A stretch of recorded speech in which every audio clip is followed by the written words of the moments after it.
Hello viewers, I hope all of you are doing fine. So today we are going to discuss our next topic which is Newton's second law. तो हमने first law के बारे में बात कर लिया. अब बात करते हैं Newton's second law of motion. Newton's second law of motion ये क्या कहता है आपको? ये थोड़ा सा आपको याद करने की इसमें कुछ चीज़ें हैं जो कि थोड़ी सी आपको नए नए वर्ड मिलेंगे, तो उन वर्ड्स को याद करने की कोशिश करनी है.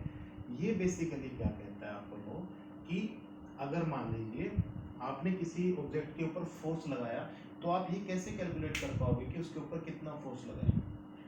ठीक है, तो इसके लिए पर्टिकुलरली आपको क्या करना है, कुछ वर्ड आएंगे आपके पास यहाँ पर जिनको हम लोग डिटेल में डिस्कस करेंगे. तो ये क्या कहता है, फोर्स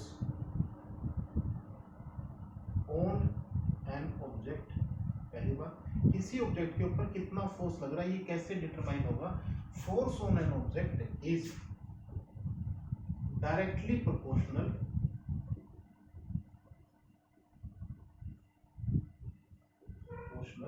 पहला पॉइंट. दूसरा पॉइंट, फोर्स किसी ऑब्जेक्ट के ऊपर कितना फोर्स लग रहा है वो कैसे डिटरमाइन करोगे. ये पहला पॉइंट हो गया. दूसरा point, is directly proportional to. तीसरी आगे rate of change of momentum. ये वर्ड आपको मोमेंटम, ये लाइन आपको खास तौर से याद रखनी. ठीक है, ये बात आपको ध्यान रखनी है कि force on an object is directly proportional to the rate of change of momentum. ठीक है, ये आपने बात ध्यान रखनी है. तो rate of change of momentum से पहले मोमेंटम समझ लेते हैं. क्या है मोमेंटम? मोमेंटम बेसिकली क्या है कि आपको ये हेल्प करता है कि किसी चीज के अंदर मोमेंटम आपको बता दे. तो ये आपको ये हेल्प करता है बताने के लिए कि अगर किसी चीज का मोमेंटम, दो आपके पास चीजें आ रही है जिसका एक का मान लेते हैं 5 यूनिट है मोमेंटम, 5 यूनिट मोमेंटम है, और एक का है 8 यूनिट मोमेंटम. तो जब आपके सामने ऐसी कोई चीज आए जिसका एक का 5 यूनिट मोमेंटम, अभी समझेंगे इसको ध्यान से, तो आपको ये डिसीजन लेने में आसानी होगी कि भैया किसको रोकने में ज्यादा फोर्स लगाना पड़ेगा, जिसका ज्यादा मोमेंटम होगा. अगर गिवन टाइम के अंदर रोकना, मान लीजिए आपको ये 5 यूनिट का भी 1 सेकंड के अंदर रोकना है और 8 यूनिट का भी फोर्स, ये मोमेंटम 1 सेकंड के अंदर रोकना है, तो आप कहोगे कि यार 8 यूनिट वाले मोमेंटम को रोकने में मेरे को ज्यादा फोर्स लगाना पड़ेगा. ये बात आपको यहाँ पर समझनी है. यहाँ पर टाइम भी मैटर करता है, लेकिन हम बात करते हैं अब आगे. तो मोमेंटम का बेसिकली क्या है कि कितना किसी बॉडी के अंदर मोशन है ये बता देता है हमें कि मोशन कितना. मोशन किस किस चीज पे डिपेंड करता है. अब आपको यहाँ बात समझनी है. एक ट्रेन है जो बहुत धीरे धीरे चल करके आ रही है, क्या उसको रोक पाना, मतलब अगर मैं आपको कहूँ कि आप रोक पाओगे उसको?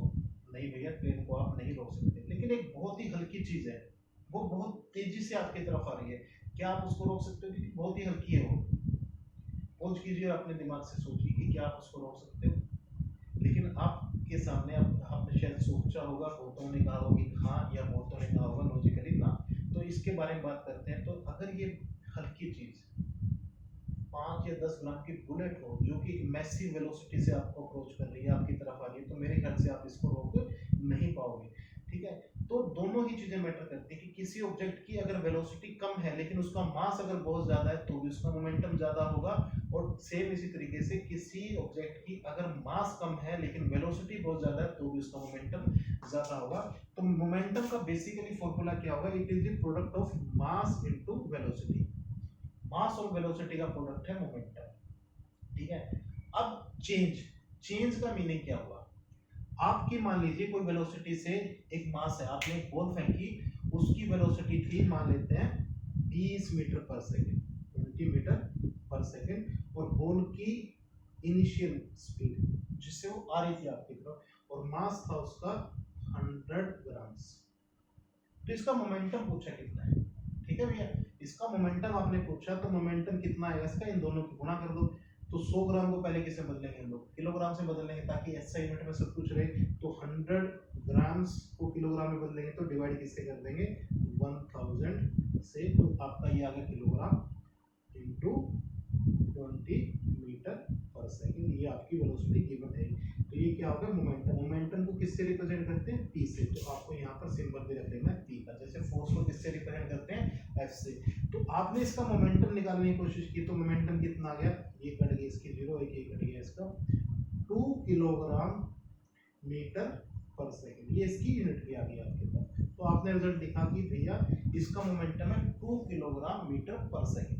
ठीक है, जब ये चल रही थी, अब आपको क्या करना है, इसका मोमेंटम को, इसको स्टॉप कर दिया आपने, जीरो वेलोसिटी कर दी, मतलब आपने इसको रोका। इसको रोकने के लिए यहीं से आपको दो इंटरेस्टिंग चीजें बताता हूं आपको। इसको रोकने के लिए आपने क्या किया, इसका मोमेंटम चेंज कर दिया। मोमेंटम चेंज कैसे कर दिया, अभी इसका 2 किलोग्राम पर मीटर सेकंड है। अभी जब आप इसको रोक दोगे तो इसका मोमेंटम, ये मोमेंटम मान लेता हूँ इनिशियल मोमेंटम, शुरुआत में जो इसका था। अब मैं मान लेता हूँ फाइनल मोमेंटम की बात करता हूँ। फाइनल मोमेंटम क्या है, जब ये चीज रुक गई है तो इसका मास कितना था, 100/1000 kg गुना में जो इसका वेलोसिटी है। अब आपने वो रोक ही दी है तो उसकी वेलोसिटी कितनी होगी, 0 होगी। तो इसके साथ 0 किया तो p जो फाइनल मोमेंटम है इसका, ये कितना हो गया, 0। अब आप कहोगे कि ये फाइनल और इनिशियल मोमेंटम क्या होता है, ये मोमेंटम किसी पर्टिकुलर वक्त पे ही आपको देखना पड़ेगा, उस वक्त पे उसकी कितनी वेलोसिटी थी और मास के साथ आप उसकी मल्टीप्लाई कर दोगे। अगर आप उसको 5 सेकंड बाद देखोगे तो हो सकता है कि उसकी वेलोसिटी में कुछ चेंज आ गया और यहाँ पर तो वो रुकी गई है, तो उसका मोमेंटम उस मोमेंट पे देखोगे। तो मोमेंटम क्या है, ये हिस्ट्री नहीं है, मतलब पीछे से नहीं आएगा, ये आपको उसी वक्त पे देखना है कि उस पर्टिकुलर ऑब्जेक्ट के अंदर कितना मोमेंटम है। ठीक है, तो आपके पास फाइनल मोमेंटम ये आ गया। तो अब चेंज इन मोमेंटम क्या होगा, चेंज इन मोमेंटम होता है किसी भी ऑब्जेक्ट के लिए final momentum minus initial momentum. ये तो हो गया चेंज इन मोमेंटम, ये बात आपको समझ में आई। अब आपके पास ये चेंज इन मोमेंटम तो आ गया, फाइनल मोमेंटम में से आप इनिशियल मोमेंटम को घटा दोगे। लेकिन अब आपको निकालना है rate of change. Rate of change का मतलब क्या है, आपको किससे डिवाइड करना है इसका, rate of change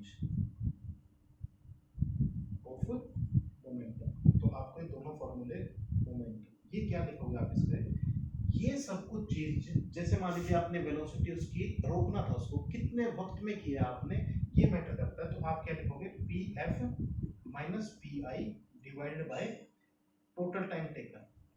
time taken लिख देते हैं इसको, कितने टाइम में आपने इसकी वेलोसिटी टाइम टेकन 0 की है।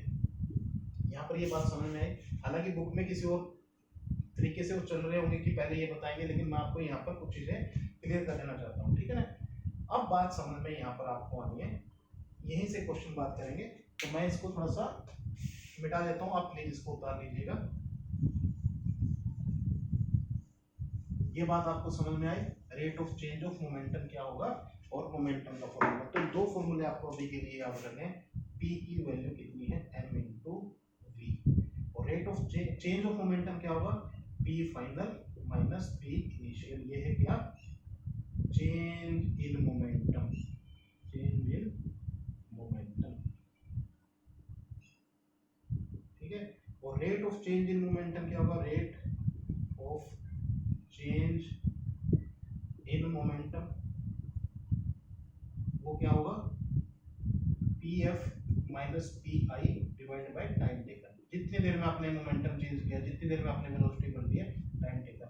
अच्छा, रेट ऑफ ये चेंज का मतलब हमेशा ये नहीं कि आपने रोकनी ही है, आपको कम भी करोगे तो भी चेंज उसकी हो जाएगी। जैसे मान लीजिए आपने, चलिए नेक्स्ट लेक्चर के अंदर इसके बारे में डिस्कस करेंगे, क्योंकि न्यूमेरिकल्स हमें वहाँ डिस्कस करने हैं। आई होप कि आपको ये छोटा सा कॉन्सेप्ट जरूर समझ में आया होगा।